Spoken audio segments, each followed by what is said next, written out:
Hi, Hailey. Hey, Dad.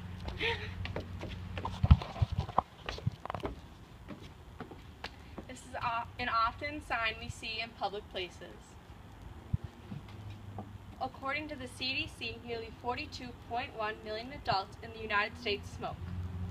The CDC also states that about 1.1 billion people around the world smoke.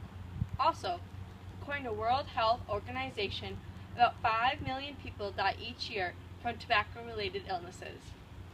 You can also imagine it as one person dying every 6 seconds, according to the CDC says. Scary, right? Now, on to the next topic. Something to wrap your brain around is that China is the world's largest producer and consumer of cigarettes, with more than 350 million residents reporting being either a former or a current smoker, according to Share.com. Also, from Share.com, the top smokers outside of Eastern Europe are South Koreans, Kazakhs, and the Japanese. Question for all of you. Have you ever sat back and wondered how many problems secondhand smoke can cause for someone and their health? According to Miriam Falco from the Chart.blog, 1 in 100 people around the world die from secondhand smoke each year. And sadly, nearly 2/3 of those deaths occur in children. As you listen to my speech, take in as much information as possible. These sources and I want people to know the facts and spread the word about smoking. It is bad for you and the people around you, no matter where you are in the world. Now, secondhand smoke occurs everywhere. In houses, restaurants, on the streets, in bars, and in clubs all around the world. At the current rate, tobacco-related illnesses are estimated to kill 8 million people around the world by 2030. And 80% of these deaths will occur in developing and low-order countries, says Public Health and Wellness Center. Also, according to Public Health and Wellness Center, only 5% of the world's population is protected by the comprehensive national smoke-free laws. And only 5% of the global population lives in countries with comprehensive national bans on tobacco advertising and promotion. Tobacco causes several issues worldwide. One thing that shocks myself is knowing that several countries still allow smoking in restaurants and in hospitals. Realizing that most of the time people who go in or are in the hospital are there with some severe medical condition. Wouldn't the smoking make the surrounding for the patients make them more at risk for infections, viruses, and secondhand smoke?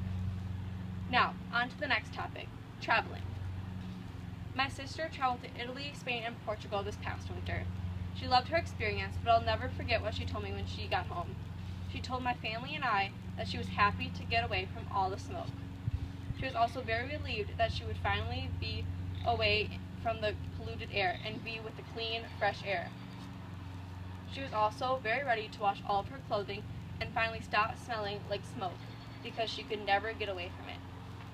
Whether it be walking down the street, taking a tour, or eating in a restaurant, she was always by it. One of the facts I mentioned earlier was about how 2/3 of the children die from secondhand smoke. These children don't usually have a voice about whether or not they're okay about being around the smoky environment, which is affecting their everyday health. Not everyone has the proper education on whether or not smoking and secondhand smoke can cause severe health and death issues. Something to consider is that most European countries still allow smoking in public places, unlike the United States. In the United States, 16 out of 50 states still allow public smoking. And Indiana, Louisiana, Florida, and Idaho have laws that prohibit smoking in restaurants but allow smoking in bars, according to MarketWatch.com. Now, to wrap things up, it's undeniable that smoking is a controversial topic. People live different ways in different parts of the world. We all know that smoking and secondhand smoke causes unimaginable amount of deaths each year.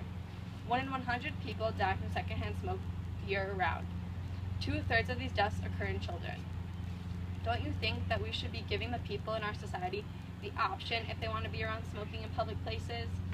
Obviously, people who smoke won't mind being around it and will want to be able to smoke wherever and whenever.